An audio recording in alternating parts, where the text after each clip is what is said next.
sebagai hamba yang mau taat dan setia padamu Bapa.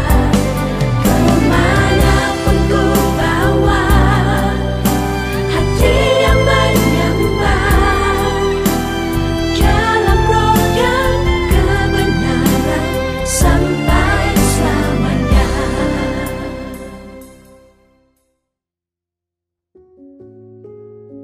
Shalom, selamat berjumpa Bapak Ibu Saudara, adik-adik yang kasih dalam Tuhan. Sebelum kita mendengarkan firman Tuhan, kita mau berdoa terlebih dahulu. Mari kita berdoa. Berkati pemberitaan firman Allah pada kesempatan ini Tuhan. Urapi kami, baik hamba-Mu yang menyampaikan maupun semua pendengar.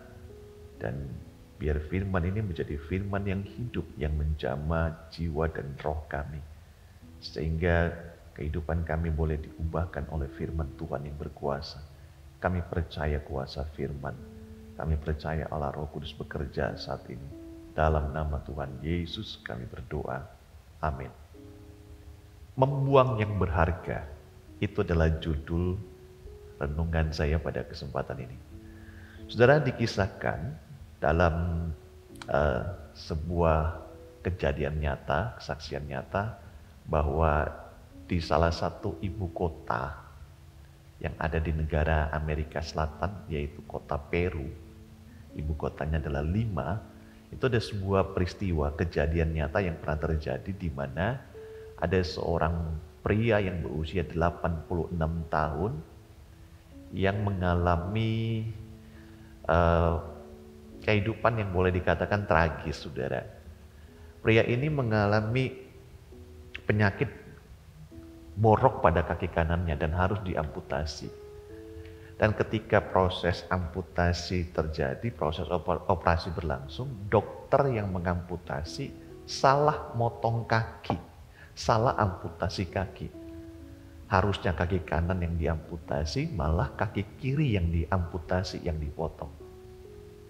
Setelah operasi selesai dan pasien dibawa ke kamar pasien, putri sang pria tersebut datang menjenguk ayahnya, dan waktu dia membuka selimut yang menutupi kaki ayahnya kepada stasiun radio kota Peru, sang putri bersaksi bahwa betapa terkejutnya saya ketika melihat kaki ayah saya yang seharusnya dipotong adalah kaki kanan, ternyata yang dipotong adalah kaki kiri.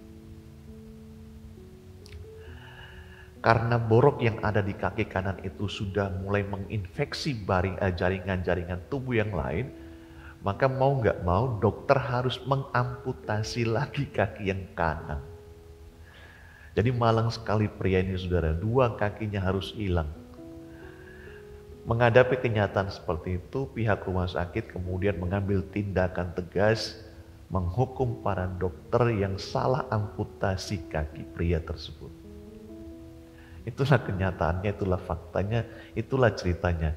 Dan kalau kita mendengar cerita ini, saudara, mungkin hati kita tergelitik ya. Kita akan berkata, loh kok bisa ya dokter spesialis salah potong kaki. Yang dipotong itu bukan sesuatu yang kecil dalam organ tubuh, tetapi ini yang kelihatan jelas, kaki loh. Bisa kelihatan nyata dengan mata kepala, tidak perlu mikroskop. Tidak perlu alat-alat tertentu yang bisa melihat bagian-bagian dalam ini, kaki bisa kelihatan dengan mata kepala. Kok bisa ya? Tapi itulah faktanya.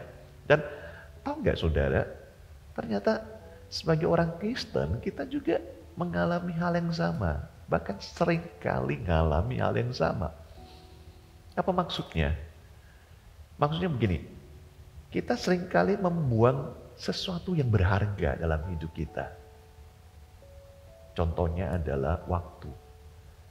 Berapa banyak waktu yang Bapak, Ibu, Saudara, adik-adik buang setiap hari hanya untuk hal-hal yang tidak bermanfaat, tidak berfaedah.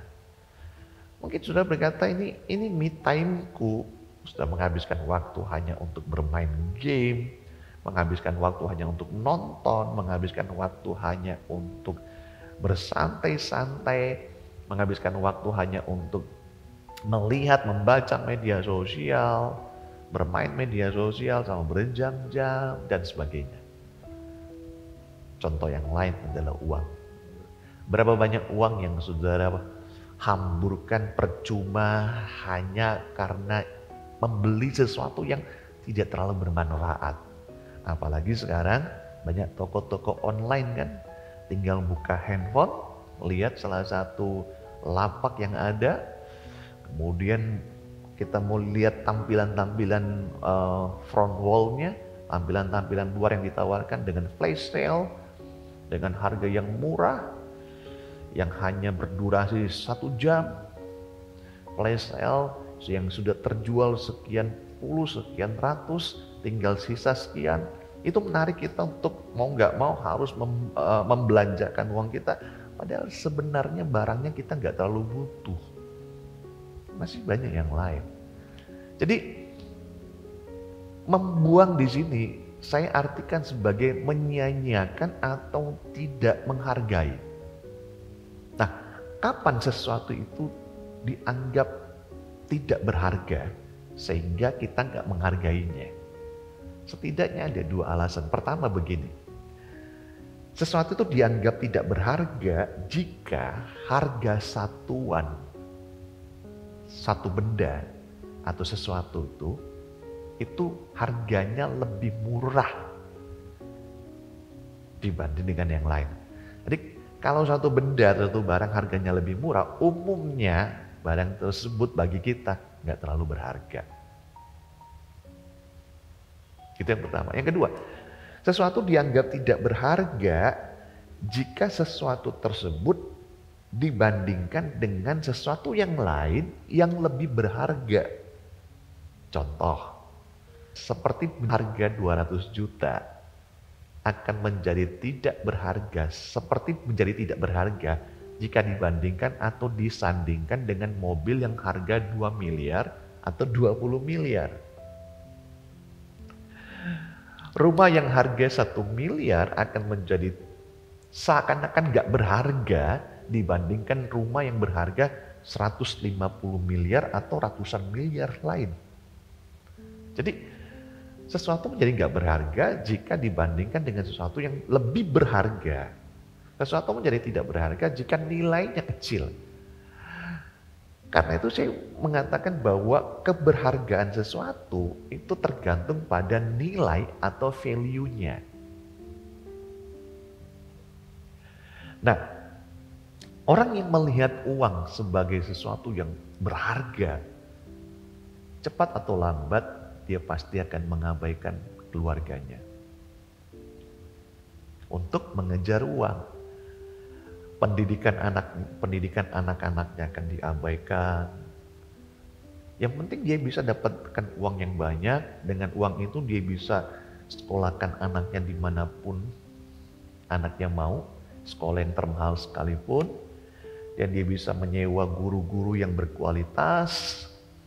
Tetapi dia tidak punya kesempatan untuk berinteraksi, berfellowship secara hubungan bapak anak seperti layaknya yang Tuhan mau.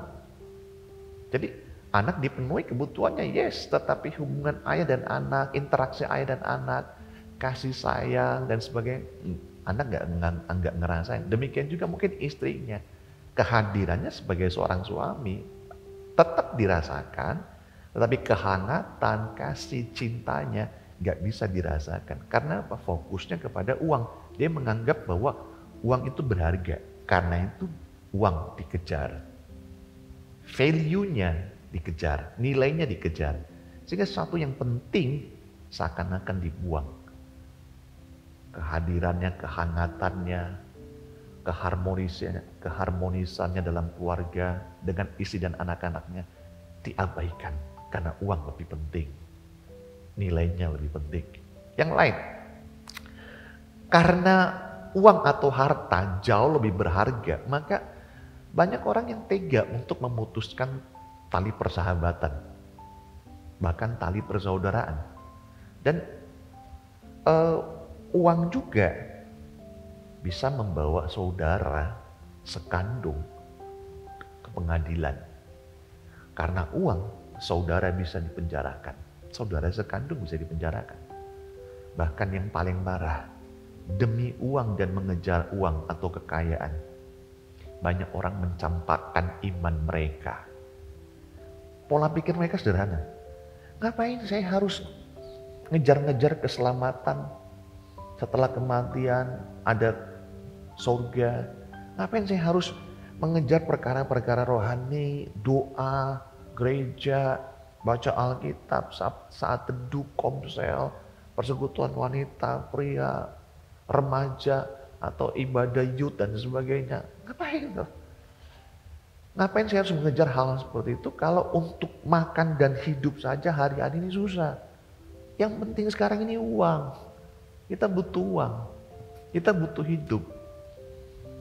Urusan rohani, urusan mau gereja, kan ada online. Tinggal buka YouTube juga bisa. Tinggal nyari gereja yang besar, gereja yang ternama, cari pengkhotbah yang bagus, yang lucu-lucu, yang humoris. Kan beres. Bapak Ibu Saudara yang kasih Tuhan, sikap orang Kristen yang seperti ini itu sangat bertolak belakang dengan apa yang Rasul Paulus praktekkan dalam hidupnya, dan secara tersirat dia juga mengharapkan orang Kristen yang lain yang membaca suratnya mempraktekkan hal tersebut. Dalam suratnya kepada jemaat di Filipi, tepatnya dalam Filipi pasal 3 ayat yang ke-8, Rasul Paulus berkata begini, "Malahan segala sesuatu kuanggap rugi, karena pengenalan akan Kristus Yesus Tuhanku lebih mulia daripada semuanya. Oleh karena dialah aku telah melepaskan semuanya. Oleh karena dialah aku telah melepaskan semuanya itu dan menganggapnya sampah, supaya aku memperoleh Kristus." Terjemahan bahasa Indonesia yang lain, terjemahan bahasa Indonesia yang disederhanakan berkata begini, "Semua itu saya anggap gak berguna, tidak berguna, dan lebih baik dibuang saja." Rasul Paulus mengatakan bahwa dahulu waktu ia menjadi seorang Farisi, hal-hal yang didambakan, diimpikan, diincar oleh banyak orang Yahudi. Seperti terkenal, dihormati oleh banyak orang, dipuja-puji, hidup secara mapan, secara finansial, kemudian mendapatkan fasilitas kelas 1 pada zamannya. Hal-hal seperti itu, kata Paulus, yang dulu aku alami, sekarang aku anggap rugi setelah aku mengenal Kristus. Jadi, dengan hal-hal tersebut, waktu dia masih jadi orang Farisi ya, dengan hal-hal tersebut, ketenaran, ya, dihormati, dipuja-puji oleh banyak orang, kehidupan finansial yang tercukupi. Dengan hal-hal tersebut Paulus bisa memperkaya dirinya. Dan itu menjadi impian banyak orang Yahudi pada waktu itu. Namun setelah Paulus mengenal Kristus dan dia mencoba untuk melihat kembali ke belakang, hal-hal yang dulu dia miliki, yang diincar oleh banyak orang, diimpikan oleh banyak orang, ternyata kata Paulus, hal-hal tersebut justru membuat dia menjadi miskin di hadapan Allah. Dan justru itu akan menghancurkan hidupnya kalau dia nggak cepat-cepat bertobat. Untungnya dia cepat-cepat bertobat, saudara. Nah, jadi hal-hal yang seperti itu Paulus udah tinggalkan. Dan masalahnya begini, ya, apa yang orang Kristen lakukan kebanyakan hari ini justru sebaliknya. Hal-hal yang dulu Paulus tinggalkan, yang dia buang, dia anggap sampah, sekarang oleh kebanyakan orang Kristen justru dikejar. Apa yang orang Kristen sudah dapatkan di dalam Kristus, itu justru mereka buang. Yang Paulus kejar, orang Kristen sekarang justru buang. Seperti apa? Ibadah. Nganggapnya nggak terlalu penting ibadah. Kan online juga bisa. Persekutuan dengan saudara-saudara seiman yang lain dalam sebuah komunitas dianggap nggak terlalu penting. Doa pribadi, baca Alkitab, pujian dan penyembahan, merenungkan firman Tuhan dianggap nggak terlalu penting. Yang penting apa? Cari uang. Yang penting apa? Hidup sukses. Yang penting apa? Kerja sehingga bisa jadi orang kaya, makmur, dihormati orang, dipuja-puji orang, punya banyak pengaruh, dan sebagainya. Tapi tahukah saudara, Paulus tadi mengatakan apa? Ketika aku sudah mendapatkan Kristus dan melihat kehidupan masa laluku, ternyata aku menjadi orang yang miskin di hadapan Allah. Orang-orang Kristen hari-hari ini membuang apa yang penting, mengejar apa yang gak penting. Mereka buang hal-hal rohani yang bernilai kekekalan, yang membawa mereka nanti setelah mati akan hidup bersama dengan Kristus, menikmati kemuliaan bersama dengan Kristus, itu mereka buang. Mereka kejar hal-hal duniawi, kesuksesan, kemakmuran, kekayaan yang oleh Paulus dulu dibuang olehnya, dianggap sampah, tapi sekarang oleh kebanyakan orang Kristen dikejar. Tapi sayang, pada waktu orang Kristen tersebut meninggal, ia meninggal dalam kemiskinan secara rohani. Dan inilah yang menjadi teguran Tuhan Yesus dalam sebuah perumpamaannya dalam kitab Injil Lukas pasal 12 ayat 13 sampai 21. Khususnya ayat yang ke-20 dan 21, Tuhan Yesus berkata dalam perumpamaannya tentang orang yang kaya. Dia berkata begini, ini terjemahan sederhana Indonesia. Dikatakan begini, hai kamu orang bodoh, sia-sia saja kamu menimbun harta untuk nyawa sendiri. Karena malam ini juga aku akan mencabut nyawamu. Ayat 21. Nah, seperti itulah yang akan terjadi kepada setiap orang yang mengumpulkan harta untuk dirinya sendiri di dunia ini, tetapi tidak berusaha mengumpulkan harta surgawi dan tidak mau menjadi kaya di hadapan Allah. Jangan salah buang. Kalau saudara mau buang, buanglah perkara-perkara yang sifatnya sementara. Hal-hal yang dikejar, diimpikan oleh banyak orang. Memang itu sangat menggoda. Dan kita juga butuh. Bukan berarti kita nggak butuh. Kita butuh, tapi jangan sampai itu menjadi prioritas dan menghalangi kita untuk memandang kepada kekekalan. Tujuan kita bukan di dunia. Dunia ini hanya sementara buat kita. Sampai seberapa lama sih kita hidup? Paling juga usia 70-80 selesai mati. Mati bukan selesai perkara. Mati adalah awal perkara. Apakah hidup kita dalam kekekalan bersama dengan Kristus atau kekekalan di neraka? Tentukan pilihanmu saudara. Jangan salah buang.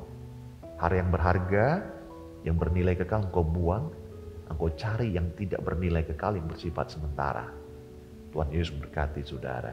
Mari kita berdoa. Biar firman-Mu berbicara jauh lebih keras daripada suara dan pesan hamba-Mu pada saat ini. Teruslah berbicara Roh Kudus. Ingatkan setiap kami untuk tidak membuang barang-barang berharga, sesuatu yang berharga, hal-hal yang berharga, yaitu perkara-perkara rohani, hal-hal yang bernilai kekal, hal-hal yang membawa kami untuk hidup dalam kekekalan bersama dengan Yesus Kristus dalam kemuliaannya. Tolong kami untuk tidak fokus untuk mengejar apa yang oleh Rasul Paulus dulunya dibuang olehnya dan dianggap sampah olehnya. Ketenaran, kemuliaan, pujian banyak orang, kesuksesan secara jasmani, kekayaan, dan sebagainya. Tuhan mampukan kami. Untuk hari ini kami putuskan apa yang harus kami kejar, apa yang harus kami buang, apa yang harus kami abaikan. Berkati setiap pendengar. Aku berdoa pulihkan mereka, sembuhkan penyakit mereka, apapun penyakit mereka. Di dalam nama Tuhan Yesus. Tuhan Yesus menyembuhkan engkau oleh karena imanmu, percayamu kepada Tuhan Yesus. Dalam nama Tuhan Yesus mengucap syukur dan berdoa. Haleluya. Amin. Shalom. Tuhan Yesus berkati saudara.